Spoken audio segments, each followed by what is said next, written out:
प्यारे विद्यार्थियों, आप सभी का चैनल पर हार्दिक स्वागत है। आज कक्षा 6 का सेकंड सेमेस्टिव असेसमेंट राजस्थान की शिक्षा में बढ़ते कदम के तहत आपके कक्षा 6 का द्वितीय आंकलन मूल्यांकन आज हो गया है। विषय अंग्रेजी है। ये ओरिजिनल पेपर है, किसी विद्यार्थी ने मेरे को भेजा है और हमने अध्यापकों के माध्यम से इनके सभी उत्तर हल करवा लिए हैं। तो मैं पूरे पेपर का उत्तर बताने वाला हूँ। अपने प्रश्नों को पढ़ना शुरू करें उससे पहले आप वीडियो को लाइक करें, चैनल को सब्सक्राइब करें, घंटे का निशान दबाकर ऑल बटन पर क्लिक कर दीजिए तथा अन्य साथियों को शेयर कर दीजिए। देखिए, नाम, रोल नंबर, प्रश्न 15, टाइम 1 घंटा। This question paper content 15 question, यानी प्रश्न पत्र में कुल 15 प्रश्न हैं। All questions carry equal mark, सभी प्रश्नों के अंक समान हैं। All question are MCQ type. MCQ होता है मल्टीपल चॉइस क्वेश्चन, यानी बहुविकल्पीय है। प्रश्न नंबर 1 आपके सामने आ गया स्क्रीन पर, और प्रश्न नंबर 1 क्या है? My school is the best school, the underline word is. Underline word कौन सा है? बेस्ट। ये क्या है? नाउन है, प्रोनाउन है, एडजेक्टिव है या एडवर्ब है? देखो, बेस्ट स्कूल यानी अच्छी स्कूल, और अच्छी शब्द ये क्या है? एडजेक्टिव, विशेषण है। तो आपका उत्तर क्या हो गया? सी। प्रश्न नंबर दूसरे प्रश्न में क्या पूछा गया है? देखो, सी इज राइटिंग ए स्टोरी, वह कहानी लिख रही है। The word story in this sentence is, क्या है? सब्जेक्ट है, ऑब्जेक्ट है, वर्ब है या हेल्पिंग वर्ब है? देखो, ए स्टोरी आपका क्या है? ऑब्जेक्ट है, तो उत्तर आएगा बी। प्रश्न number 3, read the given sentence and choose verb. Sentence choose देखिए और वर्ब। द डॉग, कुत्ता, अंडर ए ट्री, एक पेड़ के नीचे। हिट माने प्रहार करना, राइट माने लिखना, सन माने सूर्य, इज स्लीपिंग सो रहा है, तो इज स्लीपिंग आएगा। The dog is sleeping under a tree, कुत्ता पेड़ के नीचे सो रहा है, तो तीसरे का उत्तर क्या हो गया? डी। प्रश्न नंबर 4 की ओर बढ़ते हैं। प्रश्न नंबर 4 क्या है? ये आज का आपका ओरिजिनल पेपर है। Complete the question choosing helping verb, happy with your work. तुम अपने काम के साथ क्या खुश हो? तो देखो, ऐसी कंडीशन में आपको क्या लगाना है? यू वाला ही सब्जेक्ट लगाना है, और यू के साथ साइकिल आती है आर, तो आपका सी हो जाएगा। Are you happy with your work, क्या तुम अपने काम के साथ खुश हो? प्रश्न number 5, complete the question with suitable option, यानी उचित ऑप्शन का प्रयोग करते हुए आपको यह प्रश्न बनाना है। इज योर क्लास टीचर, क्या तुम्हारे कक्षा अध्यापक? व्हाट माने क्या, हु माने कौन, हुज माने किसका, दवाई माने, तो हु माने कौन आएगा? B. Who is your class teacher, तुम्हारी क्लास टीचर कौन है, कक्षा अध्यापक कौन है? फिर है प्रश्न number 6, choose the correct spelling, आपको सही स्पेलिंग देखनी है। बी और तो स्पेलिंग गलत है और एक स्पेलिंग है वो सही है। तो प्रश्न नंबर 6 में आपका ओबीडेंटली का मीनिंग होता है OBEDIENTLY। अब यहाँ इन चारों में से ऐसा कौन सा है? देखो, मैथ्स सा है, ये ओबीडेंटली है, ये है ऑडिबली, ये क्या है? ओइंट बडली, ये क्या है? ओट बेडिनली, और ओबीडेंटली ये है। तो आपका उत्तर केवल ए है। छठे का क्या है? ए है। आगे बढ़ते प्रश्न number 7, choose right word to complete the question. प्रश्न को कंप्लीट करने के लिए उचित वर्ड देखना है आपको। टेकन योर फूड, क्या तुमने अपना भोजन कर लिया है? तो देखो, यहाँ पे सी वॉइस का वाक्य हैज या हैव प्लस थर्ड फॉर्म आएगी। एक वचन के साथ हैज आता है और बहुवचन के साथ हैव आता है, परंतु यू है, यहाँ पर यू के साथ हैव आएगा, तो आपका उत्तर क्या है? C. Have you taken your food, have you taken your food. आगे बढ़ते प्रश्न नंबर 8 की ओर। प्रश्न नंबर 8 देखिए क्या आपका, choose the present continuous form of the following sentence. नीचे एक वाक्य दिया गया है और उसको आपको प्रेजेंट कॉन्टिन्यूस में बदलना है। प्रेजेंट कॉन्टिन्यूस क्या होता है? इज, एम, आर प्लस मुख्य वर्ब में आईएनजी लगाना है, ठीक है।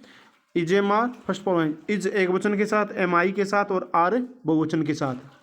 अब देखो, यहाँ पर है आपका वाक्य सी सिंग्स सॉन्ग, तो सी एक वचन है तो उसमें क्या आ जाएगा? इज आ जाएगा, तो वाक्य क्या बनेगा? सी, और सी के बाद क्या बनेगा? इज, और फिर सिंग है, सिंग वैसा एनजी लगा दो, SING, तो ये है, और इसमें लगे singing. She is singing song, she is singing a song. तो she is singing a song किस में है? देखो सी में है। किस में है? सी में। ध्यान से देखिए आप, और किसी में नहीं है। सी इज सिंगिंग ए सॉन्ग। देखो ये उत्तर हो गया। अब ये अफर्मेटिव सेंटेंस था, अगर इंट्रोगेटिव होता था ये भी हो जाता। Is she singing a song, ये प्रश्नवाचक है जिसमें सही क्रिया पहले आ गई है। तो आपका उत्तर है सी। प्रश्न number 9, choose correct pronoun to complete sentence. Sentence को कंप्लीट करने के लिए प्रोनाउन का चुनाव कीजिए। They have completed their work, उन्होंने अपना गृह कार्य कर लिया। स्वयं, तो हिम सेल्फ भी स्वयं होता है, और salvage, it self, them self सारे होते हैं, परंतु ये सब्जेक्ट के अनुसार आता है। अगर ही है तो हिम सेल्फ, वी है तो आउट सेल्वेज, इट है तो इट सेल्फ, और दे है तो देम सेल्वेज। तो यहाँ पर उत्तर है डी। 9वें का उत्तर क्या है? डी है। अब बात करते हैं 10वें की। Select simple future sentence from the option. Simple future sentence का प्रयोग करना है। तो सिंपल फ्यूचर का मतलब क्या हुआ? सिंपल फ्यूचर का मतलब ये हुआ कि आपको विल या फिर सही क्रिया क्या आएगी? सेल, और फिर वर्ब की फर्स्ट फॉर्म। अब आप ऐसा देखोगे तो केवल ए ही ऑप्शन ऐसा है कि I will join school tomorrow. इसके अलावा किसी भी वाक्य में सिंपल फ्यूचर नहीं है। इसमें पास्ट टेंस है, इसमें प्रेजेंट टेंस है, और इसमें भी पास्ट टेंस है। केवल ए आपका जो उत्तर है वो ही फ्यूचर के अंदर है। 10 के बाद आगे बढ़ते हैं प्रश्न नंबर 11 की ओर। प्रश्न 11 क्या है? Well Suresh very cricket plays. इसको आपको सही तरीके से बनाना है। तो पहले सुरेश, देखो सुरेश किस किस में है? ए में नहीं है, बी में नहीं है, सी में है, और डी में है। ठीक है, उसके बाद आएगा प्ले, वर्ब आएगी। वर्ब इसमें भी है, और सी में है, और डी में भी है। फिर क्या आएगा? ऑब्जेक्ट क्रिकेट, तो इसमें भी है और इसमें भी है। अब देखो 2 एडवर्ब दे रखे हैं, वेल और वेरी। तो वेरी वेल होता है या वेल वेरी होता है, यही आपको जानना है। तो याद रखना, वेरी वेल होता है। क्या होता है? Very well. Suresh play cricket very well. तो आपका फिर सी उत्तर नहीं बचता, आपका केवल उत्तर क्या बच गया? डी बच गया। तो 11 नंबर का उत्तर क्या है? D, Suresh plays cricket very well. प्रश्न number 12, choose right question for the sentence given below. इस सेंटेंस के लिए प्रश्न बनाना है। The boy is playing in the field. लड़का है वो ग्राउंड में खेल रहा है। अब देखो वेयर इज बॉय डूइंग, लड़का कहाँ कर रहा है, तो ये वाक्य सही नहीं बनता है का। B, what is boy playing, लड़का क्या खेल रहा है, ये भी वाक्य नहीं बनता क्योंकि उसमें पूछा नहीं है, बताया नहीं है क्या खेल रहा है। व्हाट आर बॉय डूइंग, तो बॉय के साथ आर तो कभी आ ही नहीं सकता, तो ये गलत है। डी देखो, what is the boy doing, लड़का क्या कर रहा है, तो ये सही है, डी सही है। तो इस प्रश्न नंबर 12 का उत्तर आपका हो गया D, what is the boy doing, लड़का क्या कर रहा है। आगे बढ़ते हैं प्रश्न नंबर 13 की ओर। प्रश्न नंबर 13 में एक चित्र दे रखा है कि select the right spelling for given image. ये तस्वीर देखिए, तस्वीर किसकी है? हाथी की, और हाथी को अंग्रेजी में क्या कहते हैं? एलिफेंट। अब नीचे 4 मीनिंग दे रखे हैं, इनमें से एलिफेंट किस में है? सही मीनिंग, एलिफेंट का सही मीनिंग होता है ALEPHANT। ए में ही सही है। बाकी देखो बी में तो ALE हो गया अल्लेफंट, और डी में हो गया अलीफेंट, ALI हो गया, तो ये दोनों ही नहीं है। यहाँ पर इसमें H गायब कर दिया सी में, तो आपका उत्तर केवल क्या बचा? ए बचा। प्रश्न number 14, choose past form of the word given below. Past form यानी सेकंड फॉर्म डालनी है आपको टीच की। टीच की फर्स्ट फॉर्म देखो क्या होती है? टीच ही होती है। सेकंड और थर्ड क्या होती है? TAUGHT। तो टीच की टॉट हो गई, और थर्ड भी टॉट होती है। ऐसे ही इसने पूछ दिया लर्न, लर्न फर्स्ट फॉर्म है, और इसकी सेकंड और थर्ड क्या होती है? इसकी 2 तरीके से हो सकती है, एक तो लर्नड हो सकती है, या फिर एक क्या हो सकती है? लर्नड हो सकती है। अब आप गौर करोगे तो केवल और केवल ए ऑप्शन है जिसमें टॉट और लर्नट आया है। देखो टॉट और लर्नट आया, तो ये 14 का उत्तर हो गया। लर्नड भी हो सकता था। अब बात करते हैं प्रश्न नंबर 15 की। प्रश्न नंबर 15 में क्या है? देखो, ए चाइल्ड रेगिस्तान क्रिकेट, प्ले माने खेलना। अब इसमें प्लेड सेकंड फॉर्म है, इसमें विल प्ले है, और इसमें आर प्लेइंग है, और इस प्लेइंग। अब उत्तर कौन सा आएगा ये देखना है आपको। बच्चे की कंडीशन हम देखें इस चित्र में, तो इसके आधार पर बच्चा अब खेल रहा है, अब खेल रहा है, इसका मतलब ये वाक्य कैसा हो गया, प्रेजेंट कॉन्टिन्यूस टेंस का हो गया।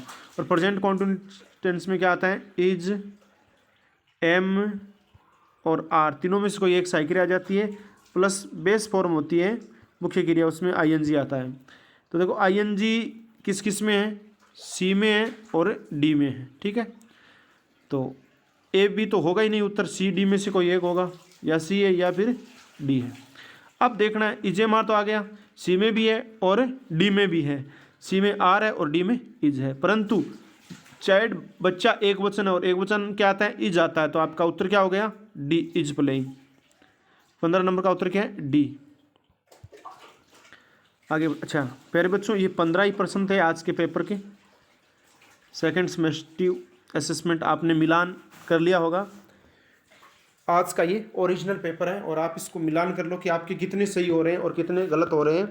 जिसके ज़्यादा सही होते हैं उसको अच्छी रैंक मिलेगी, और फिर इन कॉपियों को, OCR शीट को आपके अध्यापक है वो आज स्कैन करके ऐप पर अपलोड कर देंगे, और उसके बाद आगे ये विभाग में चली जाएगी और वहाँ से स्कैन होके आएगी। तो प्यारे विद्यार्थियों, अन्य जो पिछले 2 दिनों के पेपर आपके हिंदी और गणित के भी अपलोड कर दिए गए हैं, और आज इंग्लिश का कर दिया गया है। 7वीं और 8वीं क्लास के भी अपने कर देंगे। तीसरी, चौथी, 5वीं के अपने नहीं कर सकते, क्योंकि वो पेपर हमें मिलते नहीं हैं, बच्चों को मिलते नहीं हैं। वो पेपर उनको मिलते हैं और अध्यापक वापस ले लेते हैं। ये कोई बच्चे लेकर आए हैं तो उनको हमने हल करके अपलोड कर दिया है। और 7वीं और 8वीं का गणित विषय का भी पेपर है। 7वीं और 8वीं का गणित विषय का आज पेपर हुआ है, तो वो पेपर अभी तक हमें मिला नहीं है। जैसे हमें मिलेगा बच्चों से, तो बच्चों से लेकर, कोई पड़ोस में आसपास में कोई बच्चा होगा उससे पेपर हम ले लेंगे, उसके बाद उसको हल करके अपलोड कर देंगे। जल्दी कर देंगे, आज 4 बजे तक आपके वो पेपर अपलोड हो जाएगा।